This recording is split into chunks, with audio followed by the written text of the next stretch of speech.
Good morning, ladies and gentlemen, and welcome to today's meeting of the Overview and Scrutiny panel. During the live broadcast, members and officers are asked to please ensure that mobile phones are placed in silent mode and that microphones are switched off whilst not in use. Agenda item 1. Would member services please report any apologies for absence? Good morning. We've got apologies from Councillor Carney, Councillor Maffedon and Councillor Woodard. Thank you, Helen.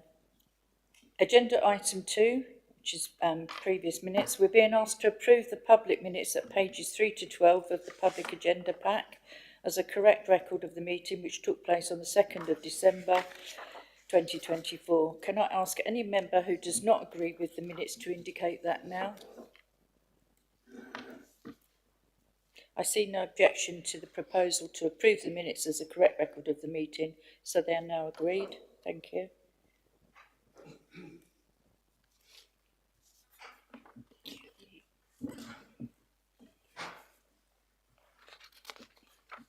Agenda item 3. There are no urgent items for consideration today and no waivers to report. Agenda item 4 is to receive any declarations of interest under the local code of conduct or any interest under the code of conduct on planning matters in respect of any items to be discussed at this meeting. If you have anything to declare, please can you inform the meeting now? No hands raised, thank you. Agenda item 5.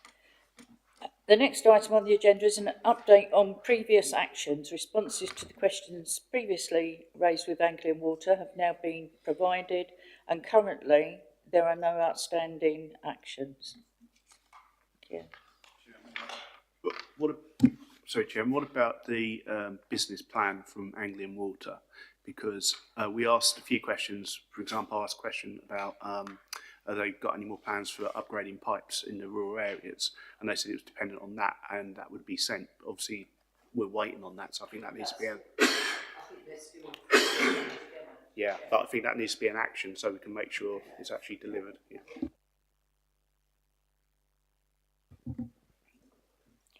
Agenda item 6 is to review the Council's fees and charges for 25-26 in line with the budget strategy considered by Cabinet on the 16th of December 2024. The report can be found at pages 21 to 48 of the agenda pack.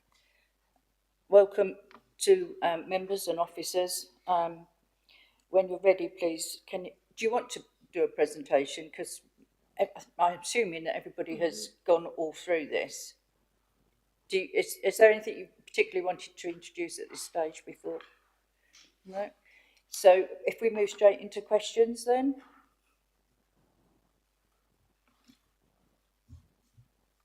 Anyone? Yeah, please.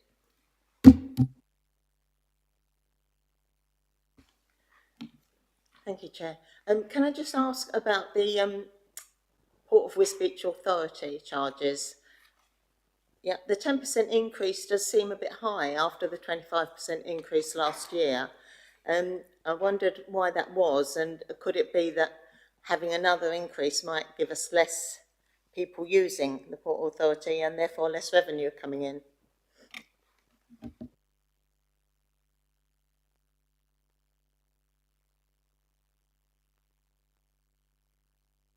Thank you, Chairman. Councillor Bowden.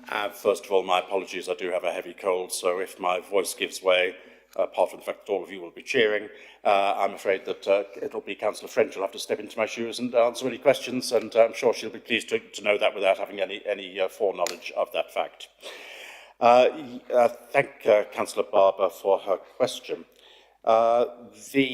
In 24/5, we proposed an increase in the fees, particularly the pilotage and boarding and landing dues fees in relation to Sutton Bridge of 25%.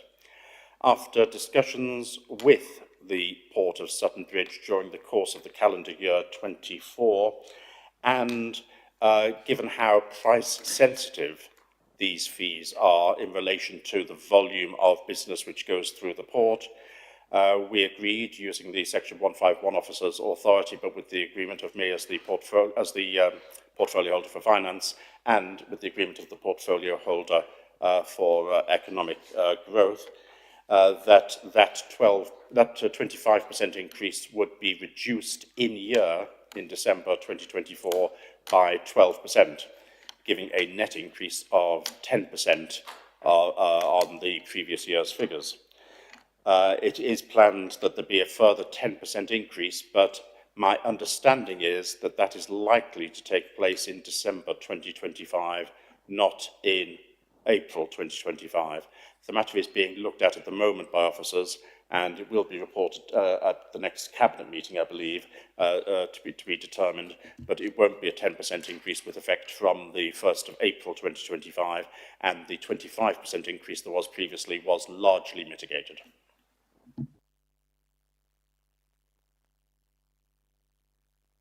Councillor Booth.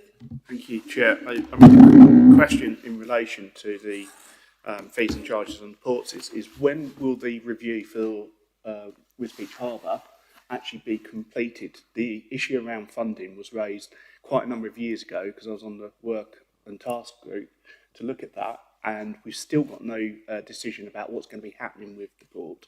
And it's got quite a big impact on, until that decision is made, on what fees and charges should be made. Last year, I'm sure you said that the review was taking place and the decision would be made imminently. We're now another year down the line. We can't keep on going on like this because potentially we've got £50 million of capital expenditure needed.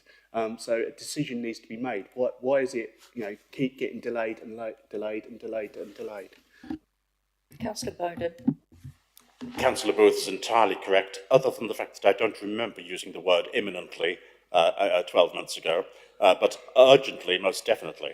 And the matter is as urgent as Councillor Booth suggests. Meetings, I can't go into details for reasons of commercial confidentiality, but meetings are taking place now on a weekly basis to progress how we move forwards on the everything to do with the ports and the harbour authority position. So that's being done on a weekly basis at the moment and is being progressed as quickly as is possible. It's very complicated. It won't happen very quickly when it does happen for legal reasons. It will be fully reported to Cabinet and Council when it does happen. But at the moment, things are progressing as quickly as they can with weekly meetings taking place. Councillor Booth. When's the deadline or target date for getting that decision made, and how long will it take roughly afterwards to implement any decision? Councillor Bowden. Thank you, Chairman, and thank you for that supplementary question from Councillor Booth. I've set a target date of yesterday. Basically, we just need this as quickly as it can be done. It's pointless just putting a target date on which may or may not be achievable. It is being progressed as quickly as is possible. When and if we are able to move forwards, then it depends upon the nature of any agreement or agreements which may or may not be reached. But the time scale for doing something in terms of a final position could be as long as 3 years, depending upon whether parliamentary approval may be required for whatever it is that we decide upon. We don't yet know if that's going to be necessary or not. There are a number of options which are open to us, but I can promise Councillor Booth that it is the second highest on my list of priorities so far as the urgency of taking action so that we manage to reduce the amount of cost to the revenue account and, moreover, the potential cost on the capital side as well. And I say it's the second highest. The highest on my list of priorities is the homelessness budget, but it is the second highest, and that is pretty high on my list of priorities. Thank you, Chair. Councillor Seneca. Thank you. Through you, Chair. I have a question, again, on growth and infrastructure in relation to the Boathouse, South Fens and Fenland Hall. So the first part of my question relates to the fact that I have had residents contact me to say that they feel that these venues are not marketed well enough, and so therefore sometimes bookings aren't accepted at weekends, for example. The second part of my question in relation to this is that I wonder if you could maximise the use of these buildings with engagement with partner organisations. For example, the Federation of Small Businesses. Has that taken place? I don't know if Councillor Bowden, this is a question for you or somebody else. Somebody? Councillor Bowden. Apologies, Councillor Senate-Clough, through you, Chairman. I was just looking to see if Councillor Benny was here or not to be able to answer it. Since he isn't, I'll do my best to answer it. First of all, on the boathouse, the reason that weekend bookings can be difficult is that we don't necessarily have the staff available to be able to cover this. Now, staff can be available on the basis of overtime, but if they are available, it will be it won't be on a compulsory basis for staff. And we need at least 2 members of staff to be able to cover any one event which may take place at a weekend. So the reason that some weekend events have not been able to be taken on is because we just haven't had the availability of staff to be able to cover those particular events. Overall, we obviously wish to maintain and improve the amount of usage there is in the various locations that were mentioned. But it's not easily cost effective for us to have a dedicated weekend facility available because there just isn't the demand to be able to cope with that. The number of attempted bookings there have been at weekends has been quite small, some of which have been able to be accommodated, others have not. And every effort is being made to increase that, but the very fact that you're giving publicity to this today is a good factor, if I may say so, Chairman. And yes, I very much hope that we'll be able to increase the amount of usage which there is. Thank you, Councillor Bowden, particularly in light if you're not feeling very well today, so I really do appreciate it. Councillor Booth. Thank you, Chair. Just sort of, I suppose, supplementary to that, on 3.2, it talks about increases to the South Fens Enterprise Centre of 18%. It's been much discussed at this meeting in previous years about the fact that the intention of that is more as an incubator unit to get businesses up and running so they can then hopefully move out. Is not increasing it by such a large amount contrary to that sort of policy and aspiration, so that we can get these startups in the Fens so that they can move elsewhere once they're fully established. Councillor Booth. That's okay, Chairman. We do need to ensure that the costs, the charges that we make are to a significant extent, if not wholly, able to cover the costs that we incur in various areas. There is also, following policy which has been agreed over the last 12 months, some significant degree of flexibility which is available where it is appropriate and necessary to do so. So we're not absolutely fixed on prices if it turns out that there is an economic reason why, especially in terms of economic growth, we wish to look at something which is slightly different. But overall, there is an increasingly buoyant market within Chatteris, it has to be said. The economic growth in Chatteris is actually progressing remarkably well, and this is to some extent a reflection of that. We do have to look at our accommodation rate, or what our occupancy rate is, and that's why, especially in Chatteris, there needs to be some degree of flexibility when it comes to the actual charges themselves. But the base charge needs to have at least significantly to reflect the costs that we have as a council.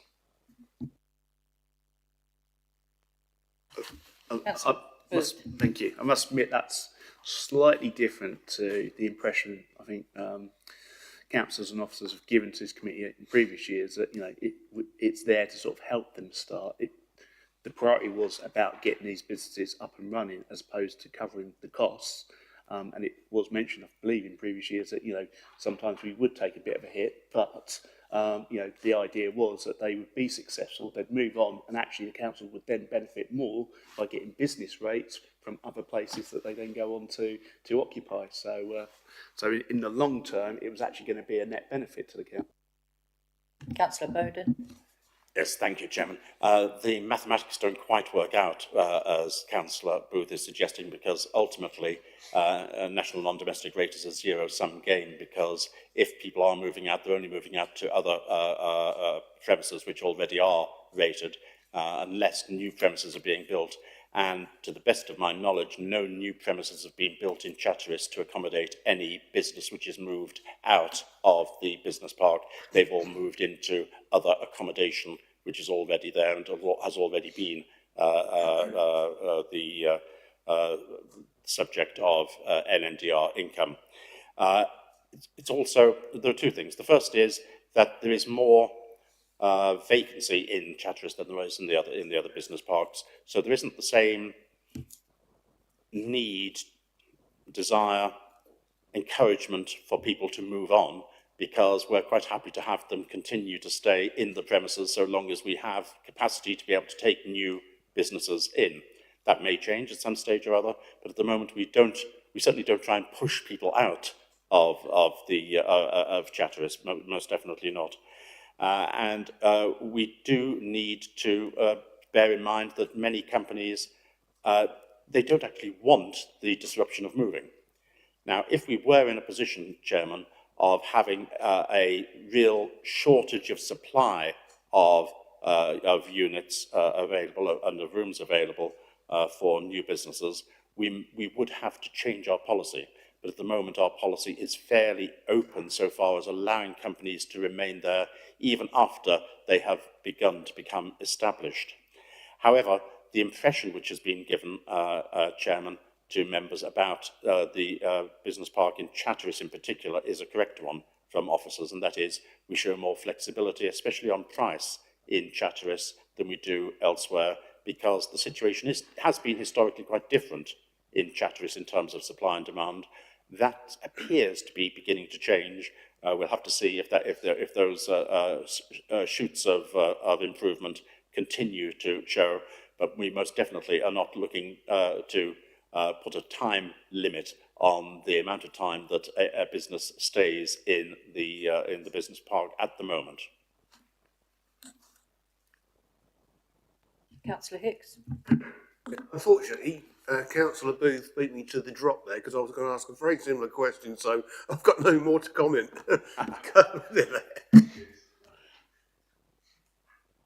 Are there any? And sorry, was you just sorry? Are there any further questions? Councillor Roy. Thank you, Chair. I note the proposed increase to the bulky household waste collection. Concerned about the impact that's going to have on fly tipping, because we've had lots of issues around the district. Do we have sort of any information that suggests that that's a fair increase? Because also that would tie into vans that are going into our household recycling centres that are being turned away, that are there for personal reasons rather than business reasons. If you could clarify that.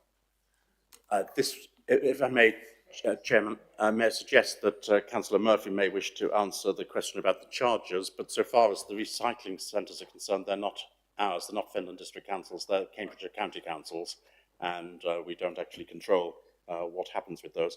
But if I may suggest, Councillor Murphy just answers the question about the fees on bulky waste.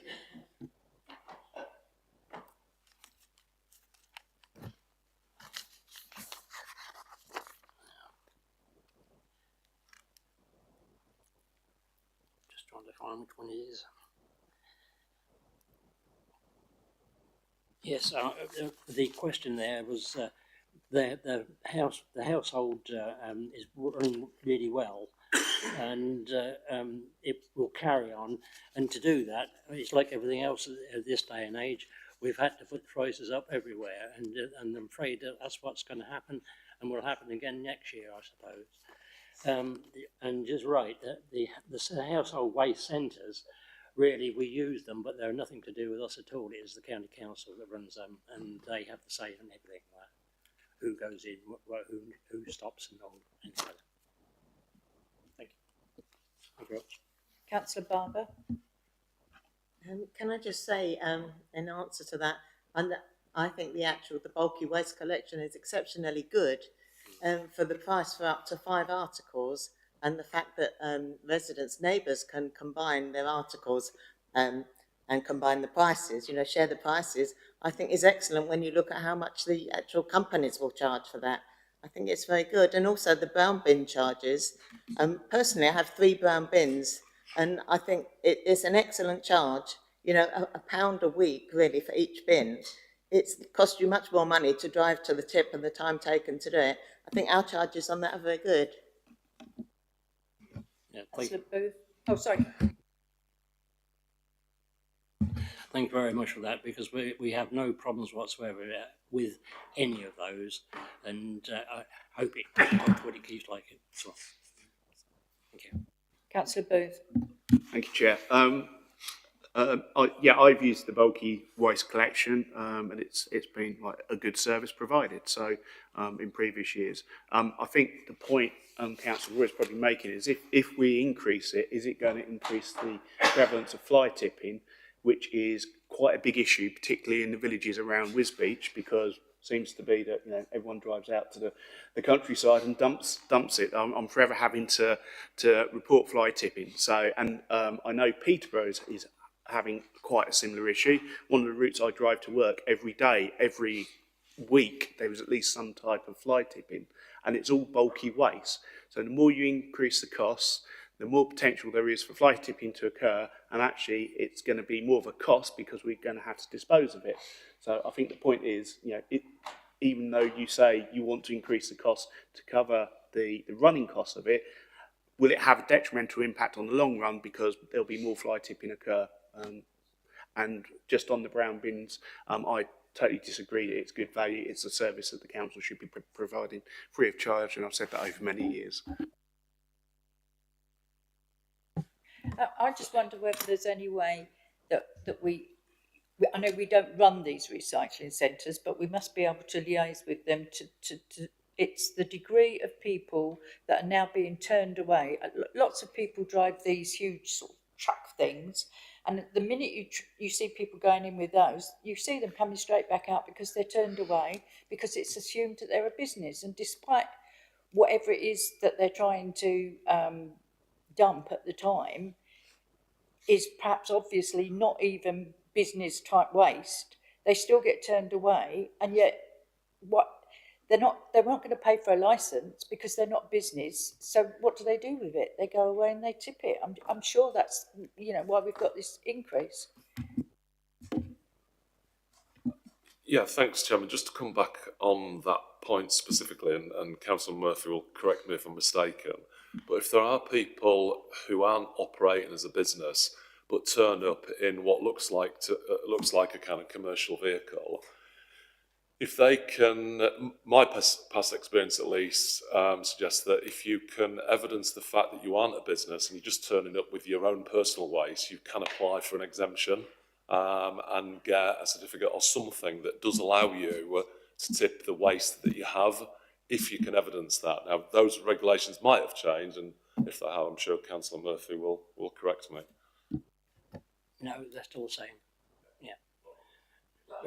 That's not what seems to be in operation. I mean, I personally have been behind someone who's been turned away and just standing there arguing with them, saying, "But I'm not a business. This is just my, Well, what one they should have papers to say they can actually do it legally when they go in. I mean, I think the reason that the county council are doing this is because people are trying to pull the wool over their eyes and using different vans and different things and saying they're not a registered tipper. They have to be a registered tipper to go into the same centres. Yeah, I believe the process is you can apply online and you can apply up to 10 times a year to take a household vehicle, like a sort of semi-commercial vehicle or trailers. But the trouble is people don't know about that, and then they turn up because they think they can sort of dump their household waste, and they probably borrowed a mate's van because they've got a lot of waste to get rid of. So it's more, I think, the process. They are able to do it, but it's knowledge of that process and how that process works. Probably could be streamlined. Yeah, thank you very much for that. I would like to come back on one thing. It's my favourite thing with the councillor. Brown bins. When the brown bins were started several years ago, we had an argument in here that it would never take off and all this sort of thing. At the moment, as last year, at the end of last year, we had 24,500 people pay subscriptions to take their brown bins away, and from 23,500 properties, and this actually saves the council, and the council putting the council tax up by £1.25 million. So it has saved that. Councillor Booth. Point of clarity is needed there.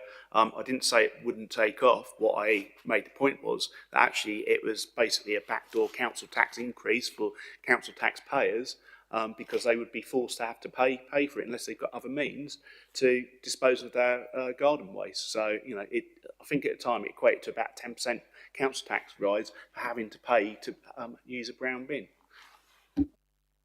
I think people who use the brown bin like the brown bin service. It saves them taking it in the car and messing the car up. The bin service there, as they say, it's less than £1 a week, and it's collected for you with no problems whatsoever. And they're the people, if they're willing to pay for it themselves, they're the people that are saving the money on the council tax, and they wanted to do that right from the start.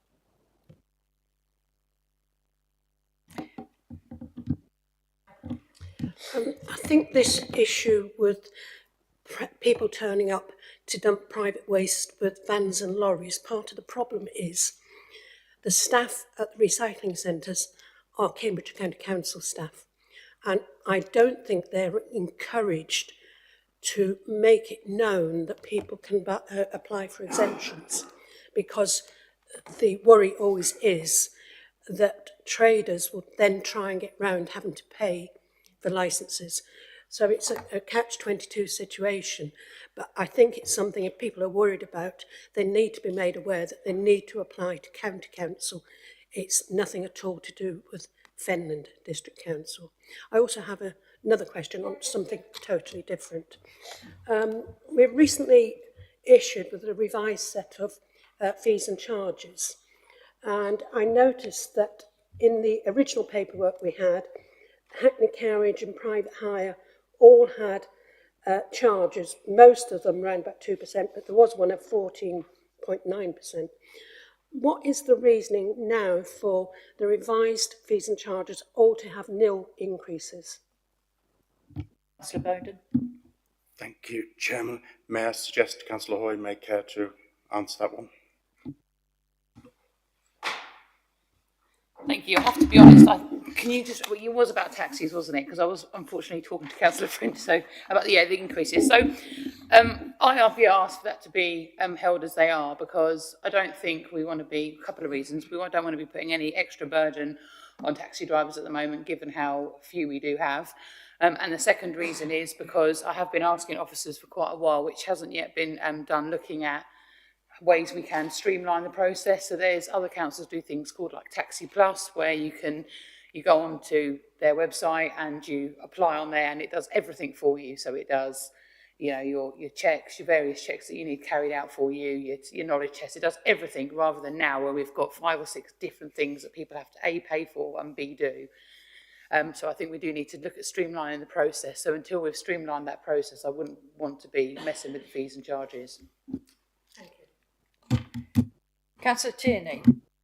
Yeah, thank you, Chair. I came over because obviously environment is part of my portfolio, but Councillor Murphy was handling it fine, so I didn't want to get involved. But Councillor Booth was raising some issues that I just felt I had to chime in on.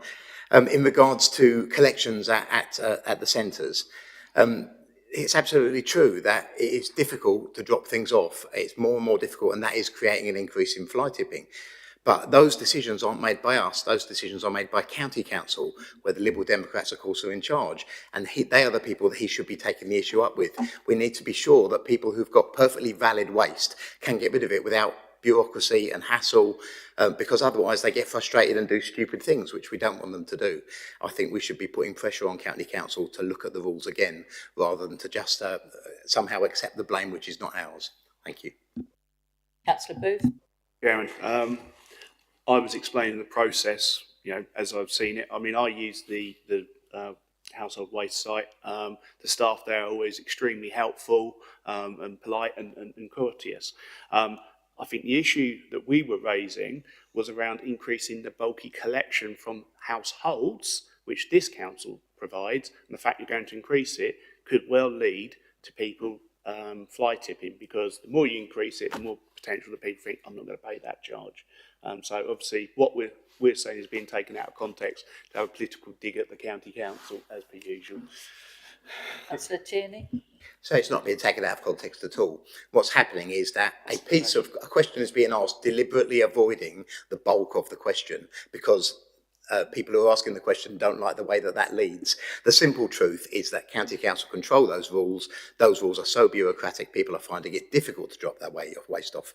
I'm not saying the staff at those centres are rude. I've always found them to be nice, but they have to enforce the rules, and the rules are stringent. For instance, if you take along leftover leaflets that you have from, say, a newsletter for a councillor, and you've got some left and you take them along, they treat that as commercial waste and they won't let you dump it. And that's crazy, isn't it? I mean, that is quite clearly not commercial waste in any way. But that's just part of the ongoing effect of these complex rules, which are getting worse and worse. And there's only one group of people in charge, and it's those people at county council. Councillor Booth. Chairman, the point we were making was about the household collection service run by this district council, and the fact by increasing it, you're likely to increase prevalence of fly tipping in the rural villages, which is bad now. So can we get off blaming someone else? We're talking about the service this council provides and the potential impact it will have. Now, those household bulky items, such as settees, which I've got rid of through the district council, you're not likely to be able to get rid of on your own anyway. You need like a man and a van. So it's the fact that are we going to cause more fly tipping in the rural areas because we're increasing the cost of our service at this council? Councillor Bowden. Thank you, Chairman.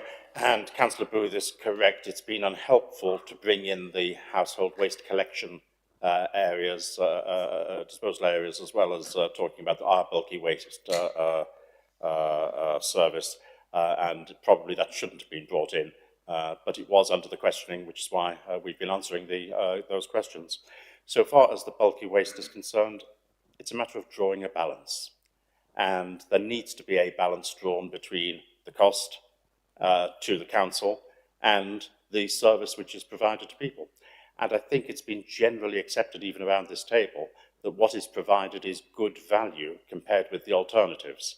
Now, theoretically, of course, we could do it for free.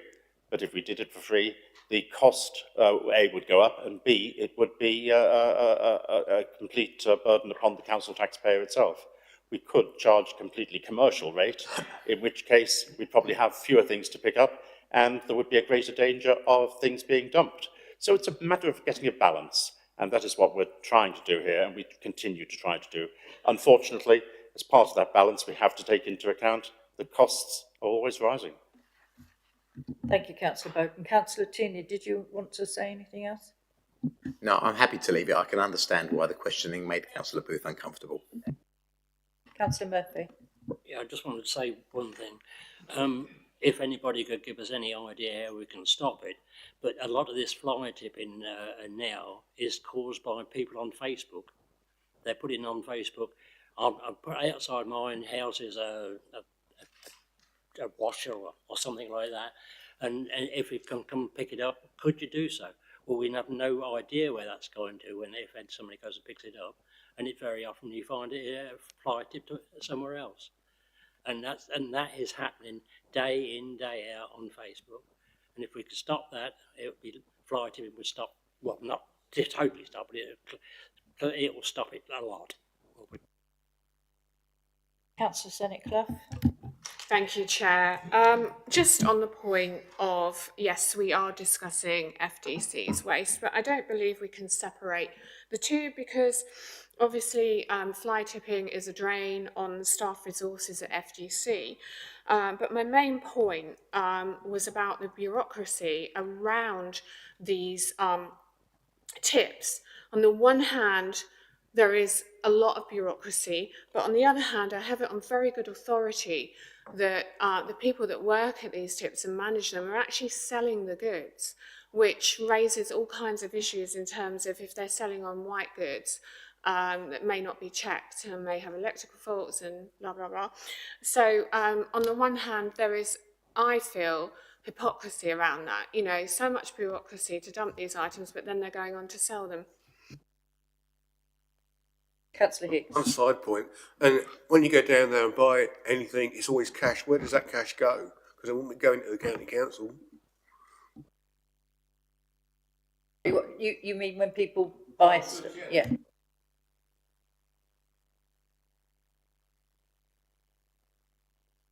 I think this goes back to what Councillor Bowden said and what Councillor Tierney said, that these recycling thing, they're governed by Cambridgeshire County Council. It isn't Fenland District Council that, all I can say is just keep, you know, make these points to the County Council. That's all we can do. Chairman, as a committee, we could write to the County Council and say we have concerns about the bureaucratic process for residents to dump off bulky items. Could they please look at our processes again? That seems fair enough. Yeah.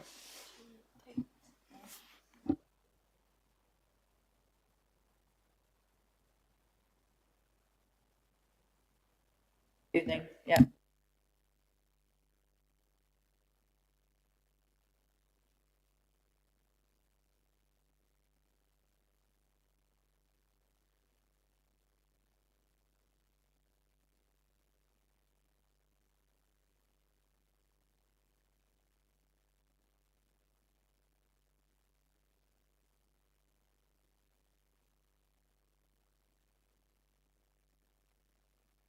So,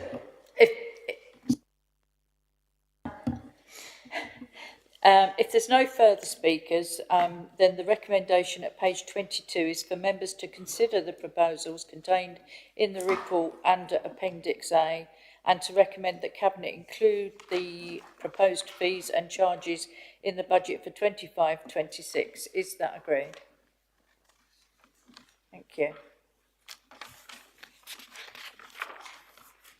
Right, before we move on to agenda items 7 and 8, since both of these items are impacted by the pending local government reorganisation, the leader, Councillor Bowden, will take us through the significant changes that may arise relevant to these agenda items. I propose that we then consider items 7 and 8 to raise our specific questions for members and officers. Councillor Bowden, would you like to go ahead? Thank you, Chairman.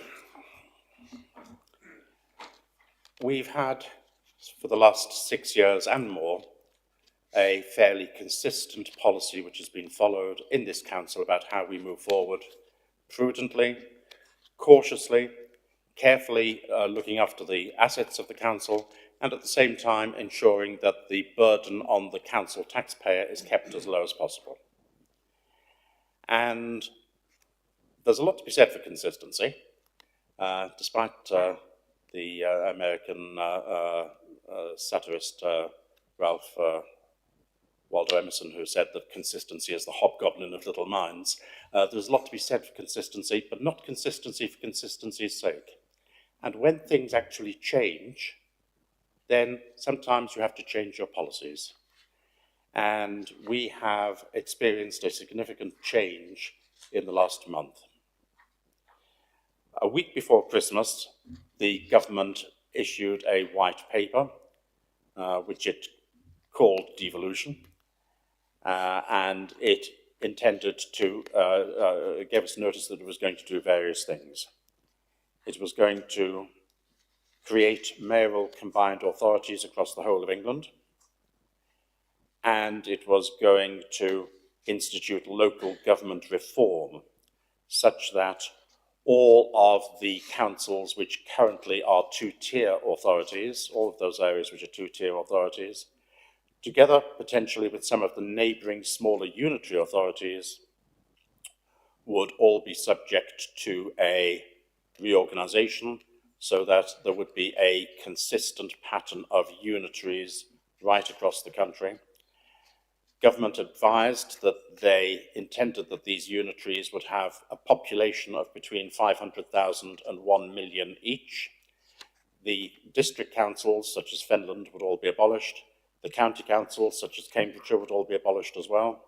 And the timescales involved were that there would be two phases to this.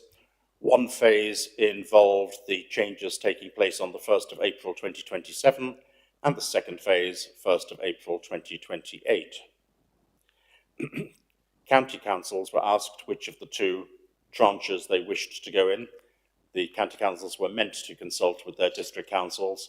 That process of consultation hasn't worked particularly well in several areas of the country. Nevertheless, some 16 of the 21 county councils gave notice by, I think it was the 10th of January, the deadline, that they wished to cancel their elections this year and to proceed in the first tranche of changes. In addition to those 16 councils, two unitary authorities, Thurrock and the Isle of Wight, also gave notice that they wished to cancel their elections this year and to move towards the fast track of being part of new unitary authorities. A great deal of conversation has taken place between council leaders and between leaders of chief executives of various councils as well, all around the country. And we have particularly all been concerned that we don't really know the rules of the game so far as how these changes are going to take place. There's a lot of data which is not yet available to us. Some of the data which is available to us and which has been published looks as though it may not be entirely correct as well. So it makes life extremely difficult for us. Cambridgeshire, in my opinion, quite correctly, decided that because of the uncertainties involved and because we already have a mayoral combined authority, there was no advantage to us in moving for the quicker first tranche, and that the second tranche was more appropriate, and that's why the county council elections will be taking place, will be going ahead in Cambridgeshire, and it looks as though Cambridgeshire may be in a minority of county councils to do so. But we're entirely correct in doing so because the incentive that central government gave towards councils to move more quickly was the incentive that if they got their mayoral combined authorities in place quickly, then they would get more funding at an earlier stage. And quite a number of those county councils right across the country snapped up or attempted to snap up that incentive. Doesn't apply to us since we've got a combined authority. We're the only county area to have a combined authority with the exception of parts of Nottinghamshire. So we find ourselves in a situation where this council will cease to exist on the 31st of March 2028. The policies that we've been following in this council, not merely for the last 6 years, but for much longer than that, have always been much longer term than just the next 2 or 3 years. We've always looked for the very long term in terms of how we want the interests of the people of Fenland to be progressed. Suddenly, we find that timetable has been taken from under our feet, and we now have a very different timetable. And the implications of the way in which the government is doing this is such that there are dangers to the interests of the people of Fenland, which it's, in my opinion, our job to be able to mitigate as far as we can. I'm not advocating that we campaign against what government is doing. They've got a large majority in Parliament, even though this was not part of their manifesto, and even though just a couple of months before they made the announcement at the local government authority conference, which Paul Med attended on our behalf, the Secretary of State gave no inkling at all that this was in the offing. Despite all of that, it's very clear that they're putting a very large amount of political capital into this set of changes, and they're not going to change their minds. The only thing which will change them is if the whole process just fails because it's been so badly planned. But if they push enough money into it, and if they push enough of their political capital into it, I'm sure that it will go ahead. It's a great shame. Local government reform doesn't actually happen very often. It's often talked about, but you rarely get comprehensive local government reform. And if you do have local government reform, as happened with the Maud report and the changes to local governments which took place with the Local Government Act 1972, which came into force on the 1st of April 74, where you do have such changes, really it gives you a once-in-a-generation opportunity to make fundamental changes where it's appropriate to do so. The way government is doing this doesn't allow those fundamental changes to take place because they're rushing it so much, especially for these first-tier authorities. And this has an effect for Finland as well. And the reason it has an effect for Finland is that those authorities which are going to have their elections cancelled this year and are going forward for the first tranche of changes will not be able to work with those authorities which are in the second tranche in order to look at opportunities which may exist across current county boundaries. And that's a great shame that that opportunity isn't being given. It's not merely the county areas, the two-tier areas which are involved in this. Government has said that those smaller unitaries which have a boundary with the two-tier areas are also part of the potential changes and can also come into the calculations which are involved. And government says that they have come to the opinion, and maybe they're not wrong, but they've come to the opinion that smaller unitaries may just not have the financial standing to be able to be sustainable. And we know that a number of fairly small unitaries, relatively small unitaries, have had significant financial difficulties in recent times. Most relevant to us and most local to us has been Peterborough, which has had to seek assistance from central government. That's why, I imagine, government has said that those unitaries of under a 500,000 population may also be part of this reorganisation and be part of the calculation when it comes to the establishment of new unitary authorities. It hasn't been made clear what the decision-making process is for this. It is government ministers who will decide what the new unitary authorities are. What they've asked for is for existing counties, existing districts, and the existing neighbouring unitary authorities with small populations, or smaller than 500,000 population. They've asked them to talk to each other to try to come to some consensus about what's appropriate for their areas. And I'm pleased to say that within Cambridgeshire and Peterborough, that process has taken place, and it's taken place on an entirely non-party political basis. That the leaders, regardless of which party they're from, and the chief executives, regardless of which party may be in control of their authorities, the chief executives and the leaders have come together and have talked about this issue, looking at the interests of the people that they represent, looking at the interests of Cambridgeshire and Peterborough as a whole. And I must admit I'm a little bit surprised by that. I thought party politics would come into it rather more, but in practice, everyone realises that this change must work not on a party political basis, but for the interests of local residents. Now, in our case, none of the leaders of the councils wants to see our unitary authority, that is our authority responsible for the bins, for waste collection, for electoral services, for all the other things, leisure services, all the other things that this council is responsible for. None of us wants to see a unitary authority which covers the whole of Cambridgeshire and Peterborough. It would mean that local government would be massively removed from the individuals it's meant to serve. Yet, if you were to look at what the government originally stated in terms of its population size targets for unitaries, where it said that a new unitary authority should have between 500,000 and 1 million population, given that the whole of Cambridgeshire and Peterborough has a population, or had a population in 2022, of 903,000, then technically, if you were to go strictly on those numbers, the only option that we have, if we don't go outside the county boundaries, would be to have a single unitary authority covering the whole of Cambridgeshire and Peterborough. None of us, none of the political parties locally, none of the political leaderships of the local councils want to see as remote a council as that. However, it would be necessary for at least one of any two unitary authorities, if we were to stay within our boundaries, it would be necessary for at least one of them to be significantly under that 500,000 figure. Central government did say in a government webinar, ministerial webinar, that there would be some, in exceptional circumstances, there would be some flexibility on the 500,000 figure.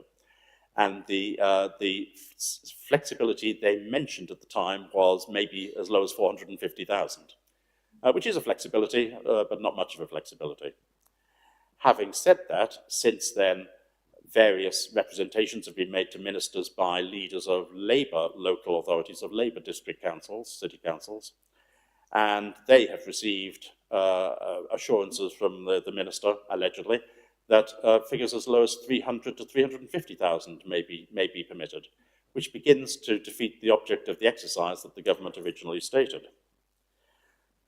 A few days ago, Government Minister Jim McMahon, who's the government minister, minister in the Commons, who's got responsibility for local government, he came out with the remarkable statement, given all the numbers which people are talking about. I can't believe he talks loosely when he talks numbers. He said he was expecting that Suffolk and Norfolk would end up with 4 or 5 unitary authorities. And there is no way in the world that Norfolk and Suffolk can end up with 4 or 5 unitary authorities if the minimum size of a unitary authority is to be 500,000 or even 450,000. So I've gone through all of that to say we don't really know what's happening. We know something's going to happen. We know when it's going to happen. We don't actually know some of the vital details about what is going to happen. And I know we all want to know those vital details. We all want to know where we're going to be in 3 years' time, 3.5 years' time. And at the moment, we don't.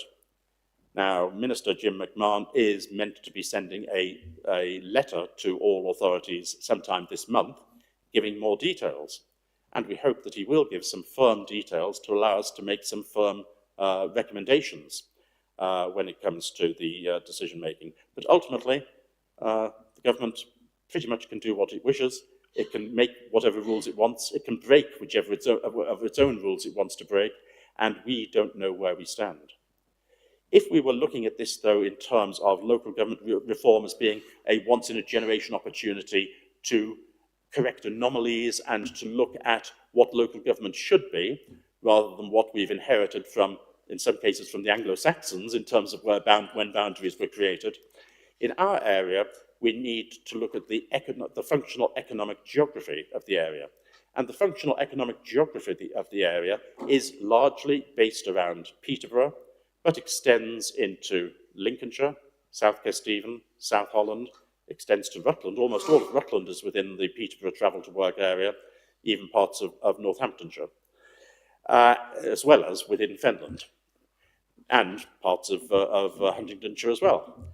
Now, if you were to look at rational local government reform, I would say that the first thing you look at is what are the economic and social areas which exist on the ground in reality, rather than what existed back in Anglo-Saxon times. But unfortunately, that's not the way the government is currently doing it.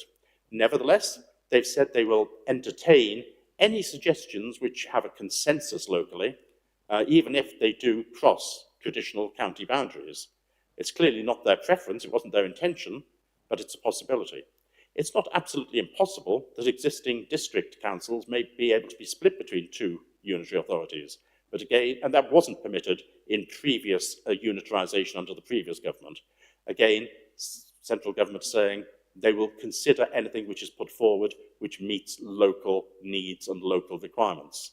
Considering it and actually going along with it are 2 different things, of course. And again, until Jim McMahon gives further details about what are the red lines so far as this is concerned, we won't really know. Some people are taking a very rosy-eyed view of this. They're really being rather optimistic, if not burying their heads in the sand.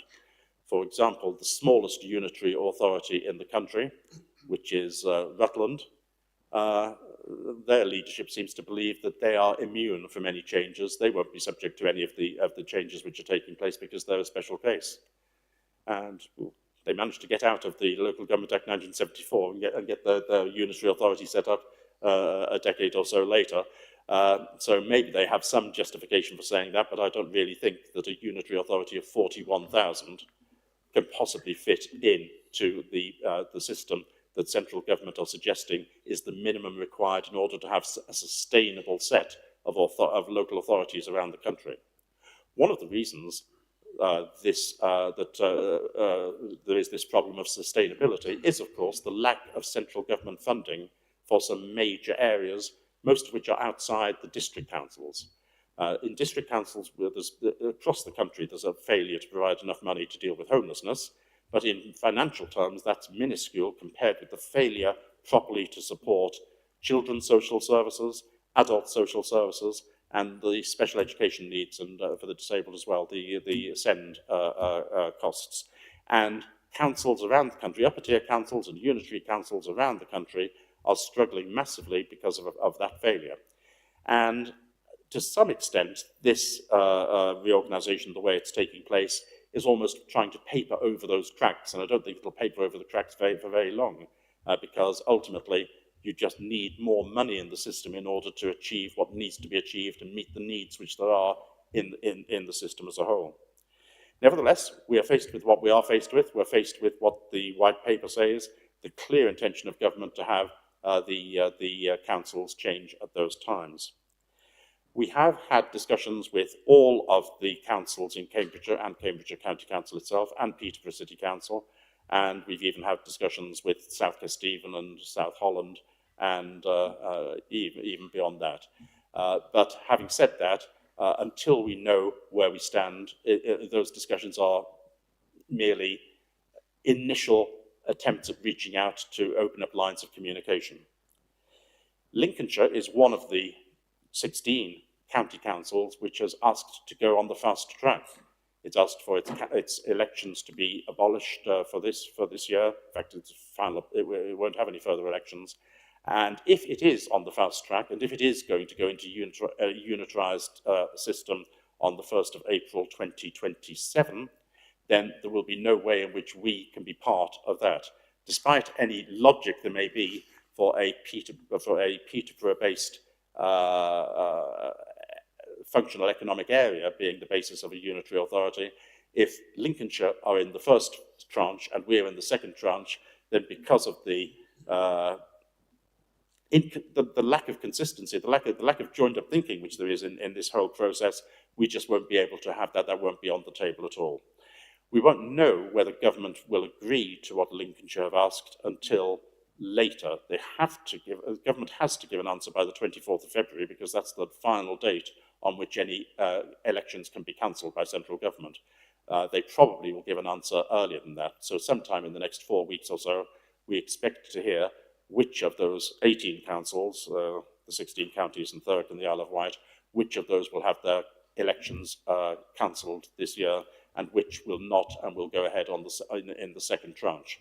If Lincolnshire is a second tranche area, then our ability to continue to have discussions with them will continue unless and until Jim McMahon says, sorry, those old Anglo-Saxon boundaries have to be safeguarded, and no matter how much sense it makes, you can't talk to people across an old traditional county boundary. So we don't yet know the answer to that in those two respects, what Jim McMahon will accept and whether Lincolnshire will be in the first or the second tranche.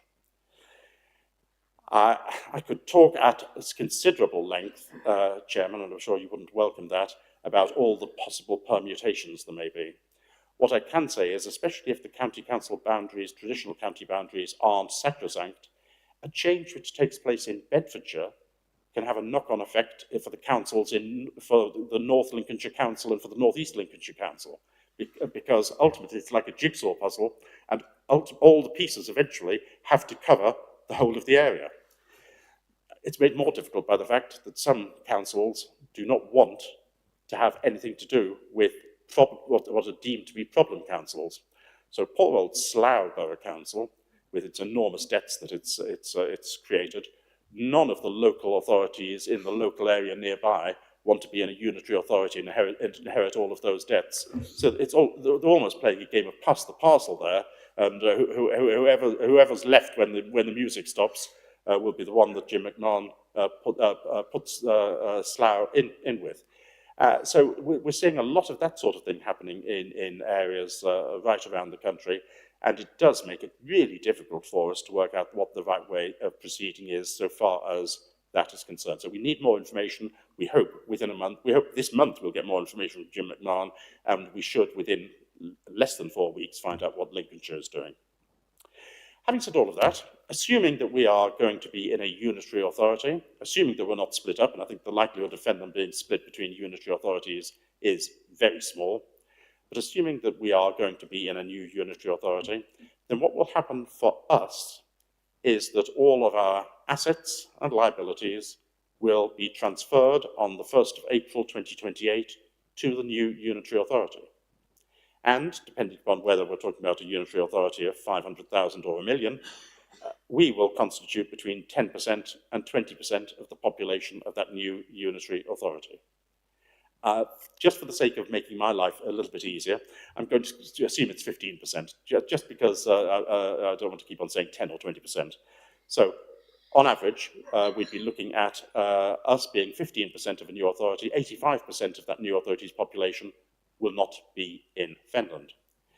Now, that means that if we have a very large amount of, let's say, cash available, then of that cash, 85% of it effectively will be for the benefit of people outside Fenland rather than inside Fenland. Similarly, if another authority has a very large amount of liability, and I'm not going to name any names, but if a neighbouring authority which we're merged into has a very large amount of loans outstanding which it's taken out, then we effectively inherit 15% of those loans. Now, I say we inherit, of course, they will belong to the whole of the unitary authority, but our share of all those assets and liabilities, whether they be ours originally or someone else's, will end up being 15%. Now, that creates some real problems for us. It particularly creates problems because of what will face these new unitary authorities. Those in this room who are also county councils will know the pressures that there are on children's services, adult services, and SEND in particular. Those pressures look as though financial pressures look as though they're going to get greater rather than less. What is going to happen, I'm sorry to say, in the new unitary authorities, unless there is a massive change of heart by central government, which I don't see coming, is that when the new unitary authorities take over, those financial pressures on adults, children's, and SEND, those financial pressures will mean that the traditional things that district councils did, the nice things, will be squeezed out because of the desperate need to make sure that the statutory requirements to look after adults, to look after children, and to accommodate the SEND provision, those statutory provisions will be all-encompassing. So we now face a situation where we've been very prudent over a long period of time. We've got quite a few reserves which have built up in a number of different ways. And we also had a plan, and some of those things are coming, in fact, to the next cabinet, were scheduled to come to the next cabinet. We have a plan that we will address those things, but we would do so when we could afford to do so, when we found external funding in a prudent way. Now we face a situation where if we want some of those things to take place, if we want some of those things to happen, we're going to have to do that ourselves and do it pretty quickly. Otherwise, in a new unitary authority, with all of the concentration on adults, children's, and SEND, those nice things that we think that we should have are just not going to be available. It's not that the new unitary authority will discriminate against Fenland, it's that the new unitary authority will not have the resources to be able to look at those sorts of things. And the things I'm talking about in particular, which affect us and which affect residents here, are sports and leisure and heritage and the built environment. And those are the two which I think affect us more than any others. On sports and leisure, we know that we have significant issues with 3 of our leisure centres. We know that there is a long-standing ambition in Chatteris to have swimming baths. And we also know that throughout the area, but particularly in March, where we've had 2 reports, but throughout the area, there is a significant under-provision of sports facilities. Now, so far as we can influence that as local councillors, our opportunity to do that is now limited to the 31st of March 28. Beyond that, as I say, I think that people can go whistle if they want that sort of provision to come out of our new unitary authority. Similarly, on heritage and the built environment, if we don't ensure that some of the things that we've wanted to do or some of the things that we'd like to do aren't done by the 31st of March 28 or aren't at least committed to so that they can't be backed out of, then they're not going to be done at all. I look at 11 High Street, for example, in Wisbech, 10 to 11 High Street in Wisbech, and unless we pull our finger out now and really act much more quickly than what we otherwise would have done, then the danger is that the state of that will be the same in 40 years' time as it is now. So we've got a once-in-a-generation opportunity now, almost a once-in-a-generation obligation to do things if we want to see them done. Now, everything I've said, Chairman, I'm sorry I've talked for so long, but everything I said shows that the whole outlook that we've got, both in terms of our business plan, in terms of what we plan to do in 25-26, and in terms of our budget, not merely for 25-26, but beyond, but not to 28-29 where we won't exist, our whole outlook has changed. Our whole method of thinking has had to change.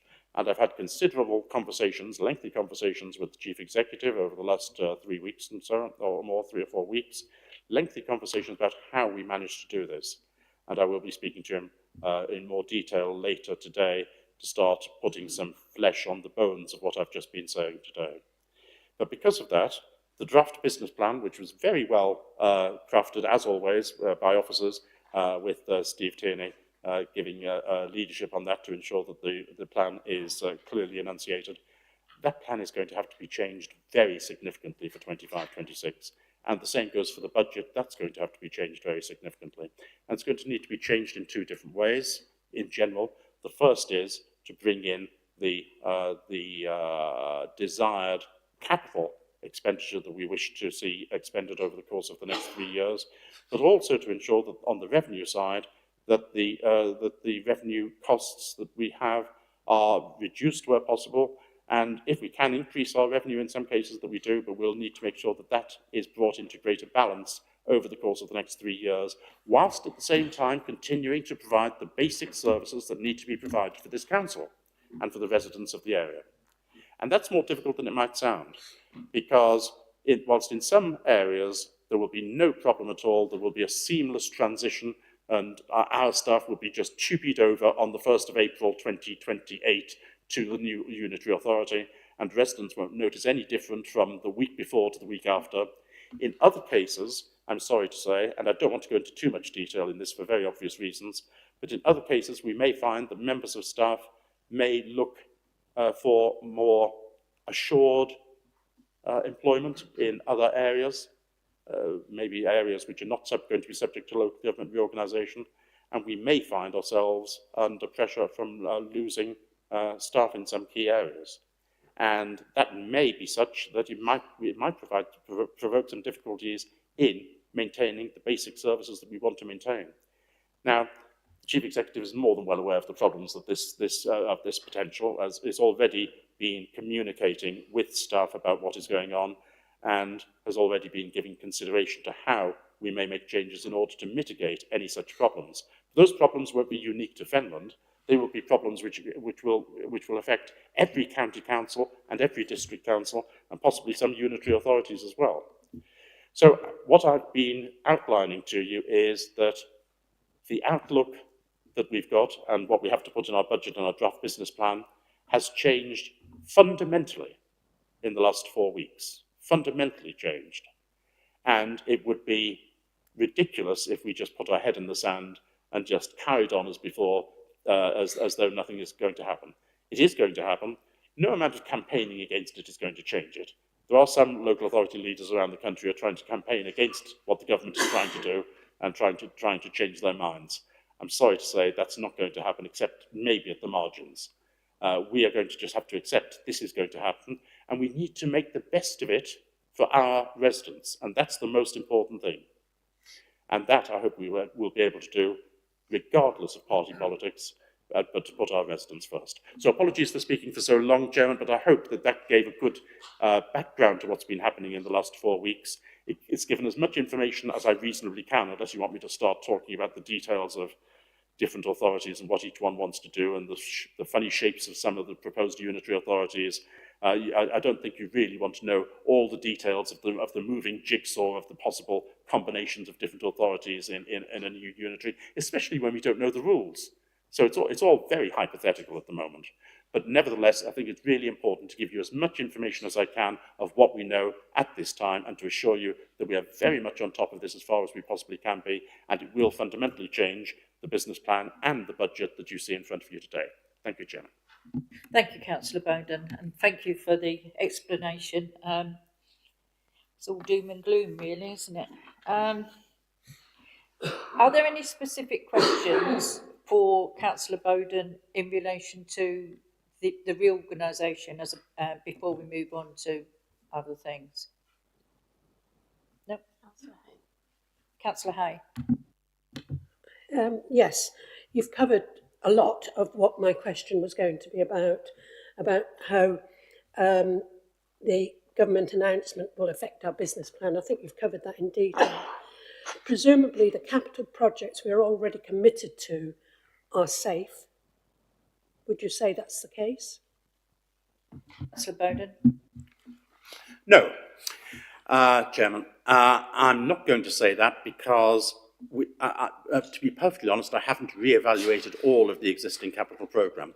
And given that we may have different priorities now, it may be that some things take over from other things. I'm not saying anything will fall off the existing capital programme. I'm merely saying it's still to be evaluated based on the reprioritisation that we're now going to have to do. So I'm sorry I can't give you an assurance that nothing will fall off.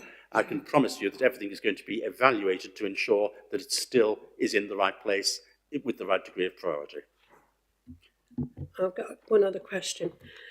Within the business plan, you mentioned transformation continuing to be at the heart of the business plan. Considering that in some cases transformation meant reorganisation of staff, reorganisation of buildings particularly. Again, this announcement, how will that affect those areas? Thank you, Chairman. Fundamentally, everything that we have done, everything we've been planning, has been for the medium to long term. We've taken a very prudent attitude towards things, and we have always looked at things with a view to any changes which we make having a payback period, a reasonable payback period, and managing to achieve at least as good a set of services as we've got, but more efficiently, more effectively, and preferably with less cost. Those calculations largely go out of the window if your organisation ceases to exist in 3 years and 2 months' time. So there has to be a fundamental re-evaluation of what we do in transformation. There has to be a fundamental re-evaluation of what we do in terms of accommodation. And accommodation, remember, doesn't merely mean these premises here, but all the premises, and for that matter, all of the land assets that the council owns. We have, and quite correctly we did, commission a business case to be produced for moving from here to Hereward Hall. That business case is very much online for being produced within the next month, I believe, and is due to come before the council, or at least before cabinet, in March. We obviously will need to evaluate that now, not in the terms that the original business case asked for, but with the knowledge that this council will cease to exist on the 31st of March 2028. My guess, and it's only a guess at this time, but my guess would be that that re-evaluation would be fundamental. But let's wait and see what the report actually says. But we now no longer have a future to plan for. Seneca. Thank you. Obviously, a lot of questions around this are quite abstract questions right now, but I have a question regarding this sort of ideology of centralisation and how the town and parish councils actually fit into that ideology. I know we're discussing district, but you know, obviously things are interlinked. So I wondered what your views were on the relationship going forward between town and parish councils and the new unitaries.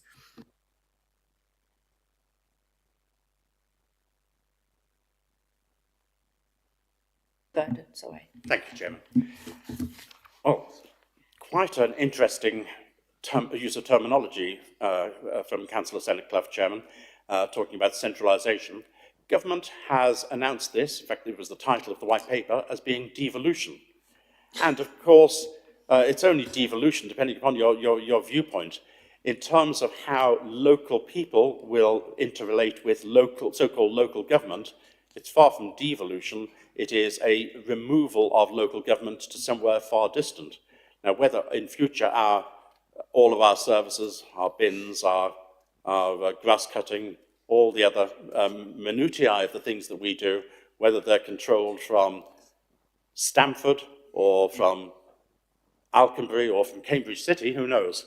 But the one thing which is certain is they're going to be more remote than they are now, and they're going to be more remote for lots of people all around the country, especially in the more rural areas. And we have the really ironic position that, that if government goes ahead with this proposal of 500,000 to 1 million for the new unitary authorities, then the rural areas, the more rural areas of this country, or England at least, will have larger population sizes for their councils, but the metropolitan areas, which aren't affected by this, will continue to have much smaller authorities, which makes no sense whatsoever. Some of the metropolitan councils are very, very much smaller than 500,000, and they will continue to exist. So there isn't any great deal of logic in any of that. But to get to the main point that Councillor Senate Clough mentioned, Chairman, the white paper did mention, it did give a passing mention to local councils, although I was quite surprised that a new bit of terminology came out from a government minister in a webinar where she described parish and town councils as being hyper-local councils, which is interesting. They clearly have very little idea, central government, about what really goes on at parish and town level.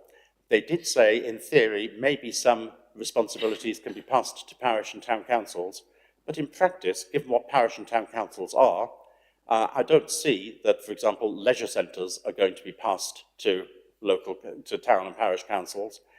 I could see the possibility of grass cutting going to parish and town councils, but much beyond that, I can't see electoral services going to a parish council or a town council to do. I can't see many of the services, can't see environmental health work going to a parish or town council.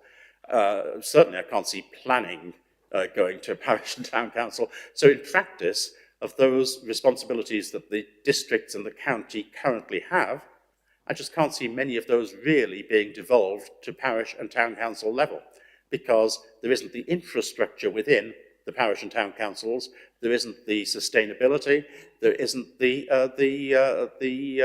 amount of expertise and knowledge. And if significant powers were transferred to parish and town councils would have to take on a lot more people, they'd have to spend a lot more money, and they'd have to levy a lot more in their precept. And I just don't see how practically that can happen, even though there was this throwaway remark in the white paper that parish and town councils may receive more powers. I just don't see it.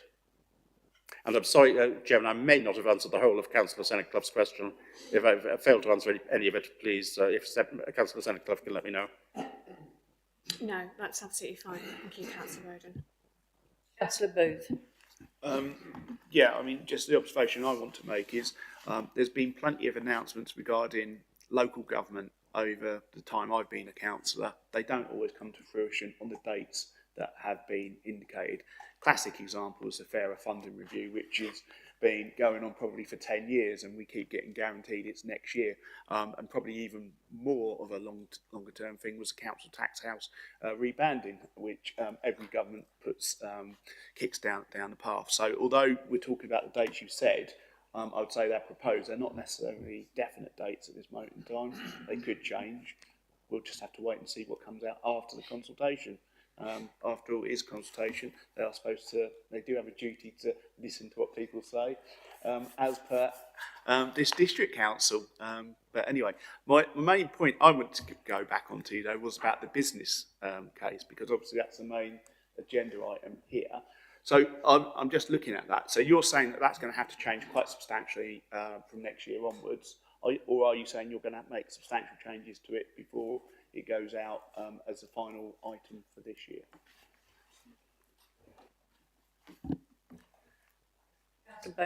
Thank you, Chairman. I do admire Councillor Booth's optimism. Let's start off with consultation. Government has actually said something about public consultation on this matter. It's quite amusing, really. Well, it would be amusing if it weren't so serious. They've said that there isn't going to be any local consultation, but government will organise public consultation itself at a national level on these changes, but that consultation will not allow anyone to challenge the principles behind what is being proposed. So whilst, and I'm sorry if people are laughing at this, but this is actually what government has said. So they will have public consultation, but they won't allow any challenge to be made. It's only a matter of how what the government wants it will be implemented, not whether it should be implemented, which I think is pretty much a nonsense, but nevertheless, that's what the situation is. So far as it not taking place is concerned, government is investing an enormous amount of political capital into this change. And it's not inconceivable that they'll fail, but if they do fail, I think we'll say goodbye to at least a few government ministers, because if it does fail, it will be down to them that it's failed because of a failure of government to be able to plan this effectively. I believe that they'll probably push it through, regardless of the fact that there will be unforeseen hurdles in all of this. They won't realise just how much complication there will be. They certainly don't realise how much the cost is going to be of all of these changes. They say that in the longer term that there will be savings made, and they're not necessarily wrong about that in the longer term, if you're talking about the next 10, 15, 20 years. But over the next 4 years, because it's not just a case of moving up to the date of the change, it's the settling in period after the change takes place. The costs which will be involved in all of that will be really substantial indeed, and I don't think that they fully appreciate that. But given the amount of political capital they're putting into this and the speed with which they're moving forwards, I really do not see that they're going to fail to push this through on the dates and on the timescale that they've said, regardless of the cost that there will be in doing so, and regardless of the fact that this isn't the best way to achieve the best new form of local authority setup that we have the opportunity to do. So far as the business plan is concerned, yes, this report will need to be changed significantly. We'll need to change our business plan before it's finally agreed, very substantially indeed. And we have been discussing that. As I say, I've got a further discussion taking place with the Chief Executive today. But yes, I would only say that things have changed in that in some areas, I beg your pardon, and I don't want to be too specific about this, but in some areas I've just asked that certain matters which could have progressed to a contractual stage over the course of this month and next month, that doesn't do so until we have the opportunity to reevaluate where we stand, because some things which we might have been planning to move forwards with in the longer term may not now go forward because there is no longer term for us. So whilst no new expenditure has been agreed yet, and as I say, it'll be in the draft business plan when we do talk about that initially, other things have been placed on a temporary hold until we can see exactly where we stand and where our new prioritisation is going to be. Councillor Booth. Therefore, on that basis, is there much point us considering this if it's going to change? Because I take it it's going to go to full council, and we'll have to discuss it at full council in a revised version. Councillor Bowden. That's for you as a committee and for the chairman to decide what you discuss and how you discuss it. And it's also, I think, the reason why the chairman very reasonably asked me to give that it was a very long statement about where we currently stand, so that you appreciate just where we are and that we're being sensible and reasonable in looking at this as a fundamental change to what we have in front of us, because it's been thrust on us in the last 4 weeks completely unexpectedly. I don't know. I don't know how members feel. My personal view would be that we still do ask the questions that we've already got tabled, because they may be questions about things that won't change. So I think since we're here, we may just go through and ask the questions that people wanted to ask. And then no doubt we'll be kept informed what's happening along the way. So I think we will carry on as we are. Councillor Hick. Yeah, I would just like to point out as well that 2027 is going to be very close to a general election. Now, bearing in mind what's happened so far, this all may be forgotten about anyway, so just a point of interest there. Councillor Booth mentioned earlier, Chairman, that there's often been talk about local government reorganisation, which often came to nothing at all. And since the major reorganisations which took place in the 1880s, the vast majority of the initiatives which have been started haven't actually come to fruition, for exactly the reason that Councillor Hicks has just been mentioning, that the electoral timetable at a national level has derailed any suggestions that people have had. There have been changes which have taken place and taken place successfully. You had the changes taking place in 1963 in London. You had the changes which took place in 1974 with the 1972 Act. We've had some changes which took place in around the turn of the century as well. But generally, Councillor Hicks is entirely correct that the national electoral timetable has derailed many suggestions, because it tends to be a very difficult thing to do, and it also tends to be very costly and much more unpopular than governments realise when they start out. However, the government has already addressed this issue, and it's specifically stated that because its mandate runs until 2029, that it's determined to complete this whole exercise at least a year before its mandate runs out. So it has recognised that there are national electoral time scales involved in this, and it's specifically said it's determined to complete the whole of this exercise during the lifetime of the current Parliament. Paul Med. Yes, thank you, Chairman. So, Councillor Boden's overview is incredibly helpful and is word perfect in terms of everything that has happened today. There are many, many unanswered questions that will start to evolve from this point forward, probably starting with the ministerial letter we're due to receive by the end of this month. But I think in terms of an overview of where we are, Councillor Boden's covered all of that, which I'm sure is very helpful to you. Just to reinforce a couple of points. So Councillor Boden mentioned that any consultation will be undertaken by central government. That's correct. When that came up in a conversation with ministers and senior civil servants, they made it very clear that the consultation should not be seen as a referendum as to whether a move to unitarisation is something that the public will be asked to give feedback on. So just kind of further reinforcing that point. In addition, and Councillor Booth's quite correct, in the past, when government have set out timetables, time targets to do various things, often they haven't been met. But again, senior ministers, senior civil servants have made very clear that it is their expectation that a model of unitarisation will exist across all existing two-tier areas before the end of this Parliament. Thank you. Councillor Booth.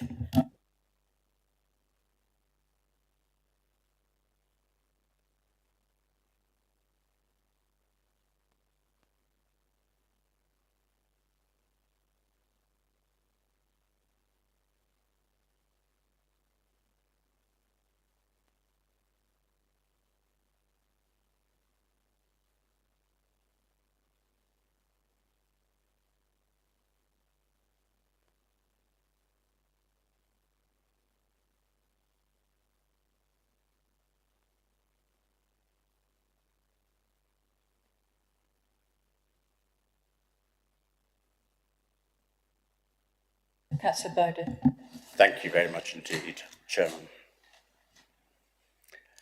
I can't help but think in the longer term of the question which is being asked by Councillor Booth in relation to the boundaries pre-1st of April 1974, and think how that discussion and what the rural district councils which then existed might think about what happened after the change to Fenland District Council, how that might reflect what we as Fenland might think in terms of what happens after unitarisation.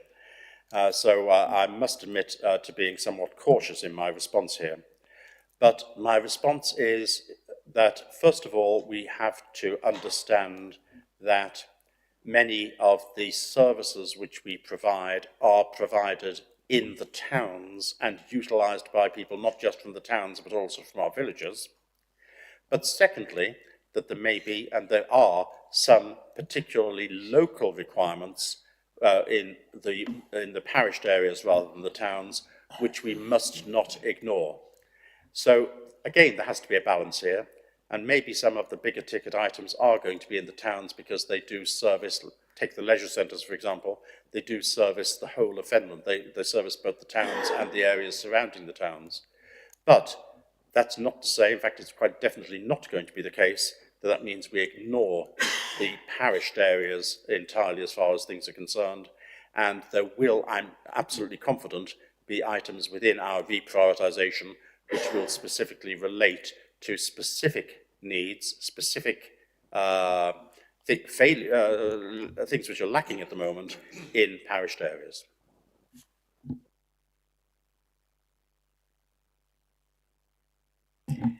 Since Councillor Booth asked that question, particularly about the business plan, so that is item 7. So we're now looking at that business plan. So given what's been said, I don't know what the questions people want to ask now or how relevant they will be. But if you'd like to ask a question, then please raise your hand.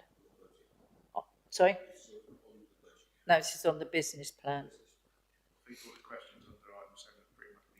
I think so, but Councillor Hay. Yeah, I think all the questions have been covered, and it's plain to see that the business plan before us now might not be the finished article.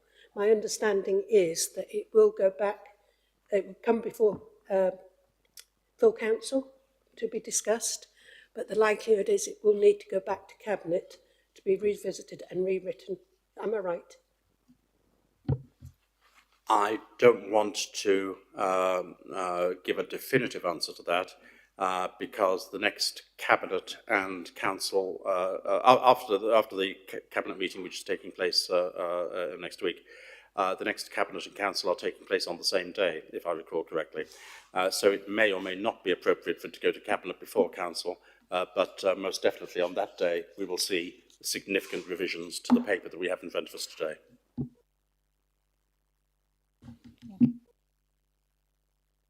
Councillor Senate-Clough. I just wanted to reiterate that this draft business plan sets out the priorities for the next 12 months, but clearly those priorities may shift based on the information that Councillor Bowden has just provided. And so it's my view that while we could ask questions, as I said, priorities are shifting. It's an ever-changing set of circumstances that we're living through at the moment. I mean, clearly there are questions that are sort of universal, but as far as the business plan, as I said, the priorities have changed. And so I feel that, to reiterate what Councillor Hay said, it may be something we revisit after Cabinet has met. Councillor Bowden. Thank you, Chair. Thank you to Councillor Senate-Clough for her comments.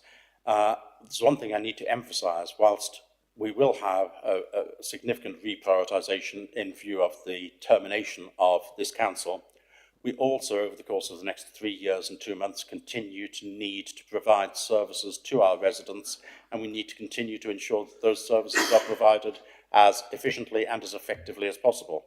So that's always been part of our business plan, that we are looking for effective and efficient provision of services. That will continue to be part of our business plan up to the very last day of the existence of this council. But over and above that, we then have to consider the reprioritisation in light of the changes which will take place on the 1st of April 2028. Councillor Hicks. Yeah, what I'm about to say now might sound a bit silly after what we've heard in previously, but I noticed in the plan that there was going to be roughly over the next 2 years, please correct me if I'm wrong, about £2.5 million deficit. And I was going to ask how you're going to address that, but it seems a bit silly now because we're not going to know what we're going to be doing then anyway. So I don't know if you care to offer anything where you're going to make up the shortfall in that time. Thank you, Chairman, for that question. And that really is almost more a question to do with the budget rather than the business plan, but of course the two are interlinked. And I would have had a great deal to say about projected deficits, and I don't want to reiterate it. My speech would have been very similar to the one I gave 12 months ago and the one I gave 12 months before that as well. And I would have pointed out the fact that we have managed over the course of the last 5 years to build up a very considerable £1.6 million budget equalisation reserve. There's very little point in my giving the speech I would have given 4 weeks ago. Now we are in a different situation. We have to be aware of the revenue account position. We also need to be aware of the revenue savings that we've made and reserves we've created, specifically that budget equalisation reserve. So all of these are things we'll need to take into account in the new balance that we will create between the different priorities that we will be putting forward for next year and for the years following up until 27-28.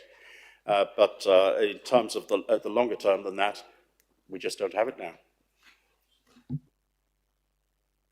Thank you. I think we've gone through everything.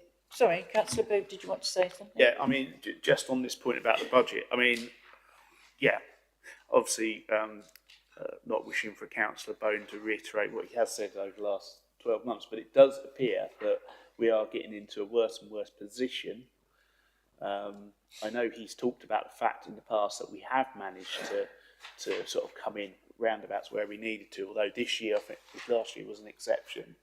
I guess it's just that, should we not be a bit more cautious, particularly with this point about council tax, given it is going to be at least 5 million will be in debt before this council ceases to exist. When I say debt, it'll be a deficit. So 2.5 million this year, 2.5 million next year. Obviously, we don't want to be seen not to be providing the best governance for the council's resources. Councillor Bowden. Thank you, Chairman. We do need to differentiate between debt and revenue deficit. But also I would have had, and I planned to have 4 weeks ago, a lot to say about being able to answer that question really effectively. And all that I would have wanted to say then now is really redundant. Yes, we have to bear in mind the revenue account. We also need to look at what expenditure we are incurring and we're going to incur, which now may no longer be appropriate to do. And some of that is on the capital side, which would have had revenue implications as well. It is difficult to overstate just how fundamental the change of mindset has to be as a result of what was announced the week before Christmas.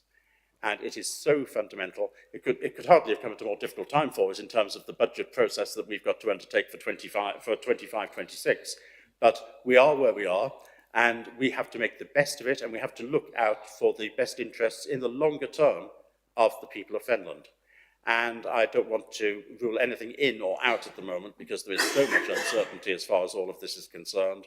But we continue to wish to ensure that other services we provide are of the standard which people expect in Finland right up until the 31st of March 2028, and also that we are prudent with the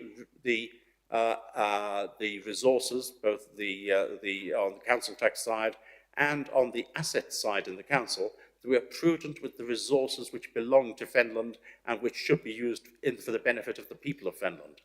So we've got an interesting set of choices to make between priorities in order to achieve the best outcome that we can for the people of Finland to be able to face when on the 1st of April 2028 we become 15% or so of a new unitary authority.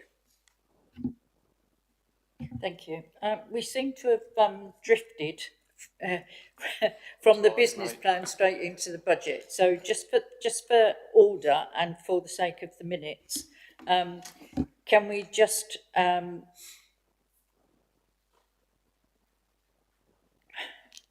don't know how to phrase it. That's where I'm dithering. Basically, can we just say that any questions and concerns that have been raised as part of the business plan will obviously be taken into consideration before the final approval. So just for the sake Very of the much, minutes. Chairman, yes. Yeah, thank you. And then if we've already clearly moved into the budget. So did you want to say anything else? I think we've covered most of the items under the budget as well, Chair, to be honest. Anyone else got? I think now it's more about general questions than going into the details. So, Councillor Ray. Thank you, Chair. I think given the amount of work that goes into the business plan and the budget, and that we're heading into so many unknowns and we're in this state of flux, I think it needs to be applauded that the work that officers have put in up to this date. It must be a tremendous ask to get to this point, not knowing what lies in the future. So I just wanted to voice that. I'm sure all the panel will go with that. Thank you.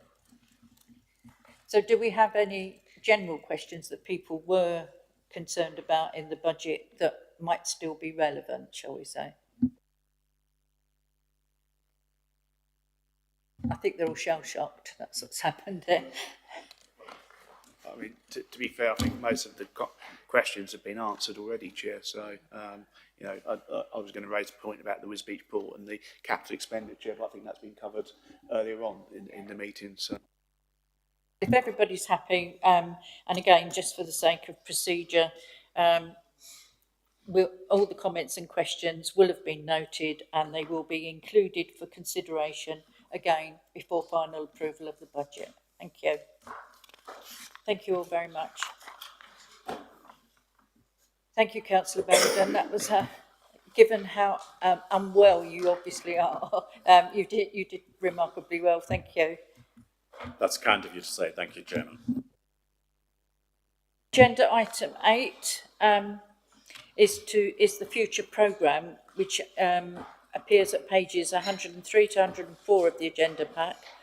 We're still working to the proposed timetable at present, and ahead of the next meeting we'll make arrangements to incorporate meeting dates for 2025-2026 once they're finalised. And obviously what you've heard today is going to have an impact on what comes before overview and scrutiny and when, and we may have to shift quite a few things around. And I wouldn't be surprised if we didn't have something that may appear on an agenda which will only get moved with a few sort of weeks' notice or something. We're in turbulent times, really, so thank you. Agenda item 10, these were items which the Chairman deems urgent. There are none. And really that marks the end of the meeting, and so I declare the meeting closed. Sorry. just to clarify, so we've got a meeting on the 3rd of March, so we'll have some dates for the next year for that meeting. Yeah. So, as I said, that marks the end of the meeting and I declare the meeting closed. The next meeting, as Councillor Beaver's just said, takes place on the 3rd of March at 10 AM. Thank you very much, everyone.